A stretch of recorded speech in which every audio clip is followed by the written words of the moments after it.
Autre texte que vous allez sans doute peut-être voter avec la majorité, c'est celui de la réforme des retraites.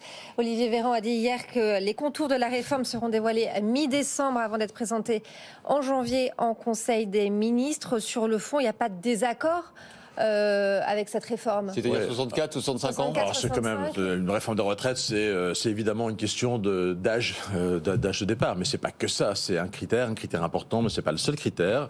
Donc on verra exactement sur quoi le gouvernement atterrit. Nous, on est favorable à une réforme des retraites qui fait rentrer un petit peu plus d'argent dans le dispositif pour redistribuer un peu plus. Avec 38% des Français à peu près sont aujourd'hui ce qu'on appelle le minimum contributif, c'est-à-dire des retraites qui sont de 700 et quelques euros, plus éventuellement un bout de complémentaire, donc des retraites extrêmement faibles, assez indignes d'un grand pays comme le nôtre. Donc oui, il faut faire une réforme des retraites si on veut augmenter ces petites retraites dans notre pays. Avec un allongement Avec un allongement, alors c'est là quand même qu'on demande au gouvernement d'être un peu sérieux, on demande au président de la République de ne pas faire de provocations inutiles. Ça veut dire quoi ? C'est-à-dire que de toute façon, avant un hypothétique 65 ans, il y a un 64 ans. Et avant de passer à 64 ans, de toute façon, il faudra passer par 63 ans, puisqu'aujourd'hui on est à 62.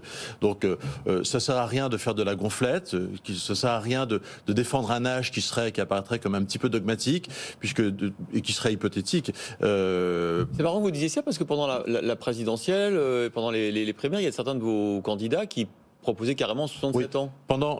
Ah non, ça vous confondez avec Édouard Philippe, qui était le Premier ministre d'Emmanuel Macron. On est dans la provocation absolue. Une réforme de retraite, il ne faut pas donner le sentiment que c'est quelque chose de dogmatique. Il ne faut pas donner le sentiment qu'on fait une réforme de retraite pour faire plaisir au marché financier, pour envoyer un signal au marché financier, ou parce que la Commission européenne le demande. Cette réforme de retraite, elle doit être faite, une fois encore, dans l'intérêt des Français, pour pouvoir avoir un peu de marge de manœuvre pour augmenter les petites retraites. Moi, je préférais qu'on y aille par étapes, qu'on dise 63 ans à la fin du quinquennat, en accélérant la réforme Touraine. C'est que la réforme Touraine, c'est 43 années de cotisation, mais à l'horizon 2035. Au fond, vous êtes là, on aurait deux curseurs. Vous êtes plus timoré que la majorité présidentielle. Non, mais je pense que si le président de la République fait le choix d'un chiffre un peu étendard comme ça, il échouera. Et moi, je préfère qu'on fasse une réforme progressive qui réussisse, plutôt qu'une réforme prétendument ambitieuse qui échouera et qui divisera le pays inutilement. Avant d'aller à 65 ans, il faudra passer par 63 ans. Si déjà Emmanuel Macron arrive à faire cette réforme-là, ce serait très bien. Bon.